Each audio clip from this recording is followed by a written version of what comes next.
आहे 11 डिसेंबरला सर्व शेतकऱ्याला सांगू इच्छितो की राज्यामध्ये माझ्या चॅनलमधून मी शेतकऱ्याला अंदाज देणार आहे. राज्यामध्ये मात्र 10 दिवस तीव्र थंडीची लाट राहणार आहे. आतापर्यंत थंडी जशी पाहायला नाही भेटली अशी थंडी काय काय भागामध्ये पाहायला भेटणार आहे. म्हणून सर्व शेतकऱ्यांना अंदाज लक्षात यायचा. पण राज्यातल्या कांदा उत्पादक शेतकऱ्याला सांगू इच्छितो की तुम्ही काय करा, तुमचा कांदा काढणे असेल तर तुम्ही काय करा 19 तारखेपर्यंत तुमचा कांदा काढा. कारण की राज्यामध्ये ना परत 20 डिसेंबर नंतर एकदा वातावरण खराब होणार आहे. म्हणून हा अंदाज लक्षात यायचा. म्हणजे राज्यातल्या सर्व शेतकऱ्याला सांगू इच्छितो की आणखीन 10 दिवस कडक थंडीची लाट आहे, म्हणजे तीव्र थंडी राहणार आहे.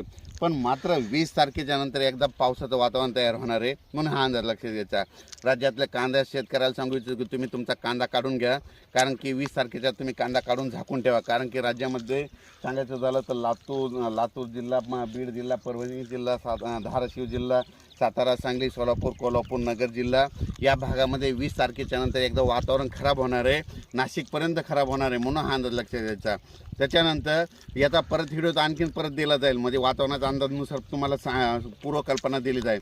पण एक माहीत असं म्हणून तुम्ही काय करा, 19 तारखेपर्यंत तुम्ही तुमचा कांदा काढून चांगला कांदा काढायची तयारी ठेवा. आणि राज्यातल्या सर्व शेतकऱ्याला सांगू इच्छितो की म्हणजे 20 तारखेपर्यंत राज्यामध्ये उत्तर महाराष्ट्रामध्ये तीव्र अशी थंडीची लाट राहणार आहे. दिवसा देखील थंड वाढणार आहे. म्हणजे आणखी 1-2 दिवस वाढत गेल्याच्यानंतर दिवसा देखील सगळ्या शेतकऱ्यांना स्वेटर घातलेले दिसतील. म्हणून हा अंदाज लक्षात येतात. म्हणजे सगळं उत्तर महाराष्ट्रात नाही तर महाराष्ट्राच्या वेगवेगळ्या भागामध्ये दिवसा असा थंड वारा जाणवल आणि रात्री देखील 8च्या नंतर एक थंड हवेची एक झुळूक येईल आणि लगेच गारवा जाणवायला दिसेल. म्हणून हा अंदाज लक्षात येतात. आणि आपल्या 20, 21, 22च्या नंतर काही भागामध्ये असा पाऊस पडू शकतो. म्हणून हे अंदाज पूर्वकल्पना द्या. याचा आणखीन उद्याच्या लगेच तुम्हाला दिलं जाईल. पण राज्यात मात्र आता 19 तारखेपर्यंत मात्र थंडीची तीव्र लाट राहणार आहे. म्हणून हा अंदाज लक्षात घ्यायचा.